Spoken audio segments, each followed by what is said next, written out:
Hey everyone, DetectiveFail over here, or DF for short. I hope you're doing well. Good news, I'm not sick anymore. Bad news, there is no bad news. Let's get started with another review on Tactics Ogre Reborn. After more than 155 hours, I think I can safely say the game shot up to one of my absolute favorite strategy role-playing games, or SRPG for short. There is enough nuance here in how world building is constructed, and politics I found realistic and surprising to a degree where my suspension of disbelief was held at bay, pulling my interest from the beginning to the very end, as well as a host of other great features like fun gameplay, freedom to customize units and classes, and a multiple route system is enough to sink many hours. There is so much content in terms of how much story and side quests are involved and exclusive units to recruit. And not only that, there is a people lore book here, which can constantly update based on the current events in each chapter. A propaganda newspaper of events happening outside of your sphere of influence, and this changes based on the route you're in, so no copy-paste information, eh? A wealth of classes to choose from and easily switch into. Some are cleverly hidden, but for the most part, I felt all classes are viable depending on how you use your troops. Impactful decisions throughout the plot, and one where you can see the immediate consequences, so be wary of making hasty choices. Take your time and decide the best course of action, since the plot will change drastically as you delve deeper into the game. Likewise, recruits and events will also change depending on what choice you made in earlier chapters. These can lead to different outcomes and events. There is a useful feature after you beat the game to see what happens in other routes, so don't worry. Love the gameplay where you can create your party, assemble a team of tanks with healers, and you can make a tanky phalanx crew to mop up enemies ahead, or mix things up and create a team of 12, with every unit as a different class to spice up the class variety. Heck, you can even make a party full of casters if you so desire, and there are plenty of classes to choose from. Like frightening enemies with the Terror Knight, unleash devastating spells using a warlock, witch, or wizard, recruit hybrid classes like Valkyrie, Fencer, and Enchantress, and more, dish out so much damage as a berserker in a 180-degree radius in front of you, and even stock up your healers with spells to attack and buff your allies with faster speed. Or take up the sword and become a sword master, or the ninja class to strike enemies with ninjutsu. There are so many class combos you can try. The only limit is your imagination. Great map variety where you can start from atop a hill and fight your way down to the enemy below, or vice versa. Elevation matters here, and weather can change how you approach a battle. So bringing a winged unit would be great to travel to high places easily, but will be hampered in accuracy due to rain or snowy weather. But it's not that troublesome, so don't worry. So keep an eye out on the weather and the terrain you fight on to turn the tide against your enemies.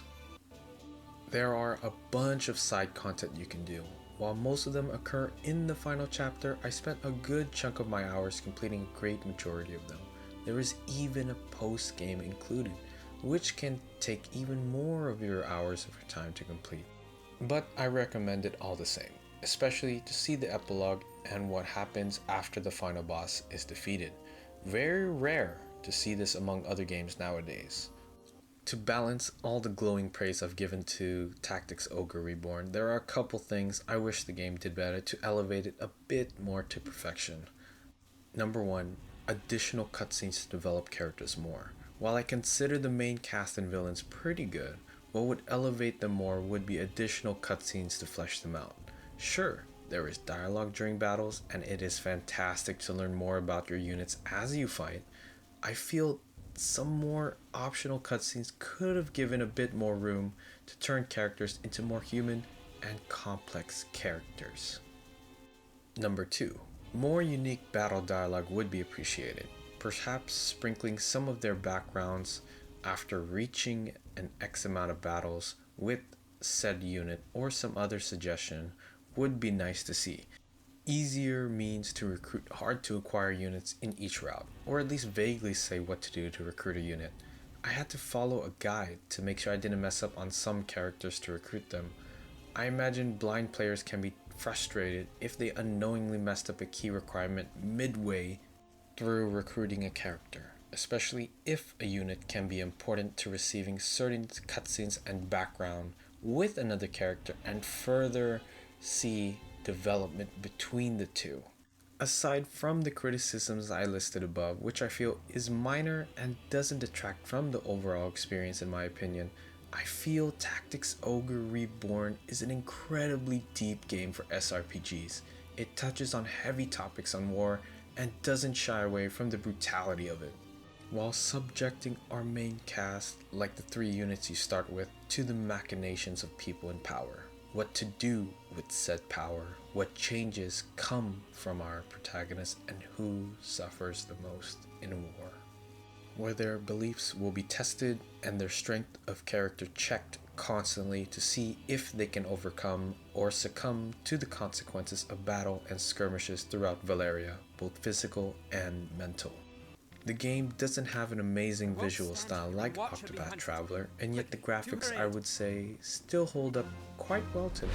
And while there isn't deep character development to the point I would be shouting across the rooftops for everyone to play Tactics Ogre Reborn, I feel the developers do a good enough job selling the characters enough, since our main cast is intertwined with the plot and what becomes of them in the end, as well as any characters I recruit too. The soundtrack is great and I have nothing bad to say about it.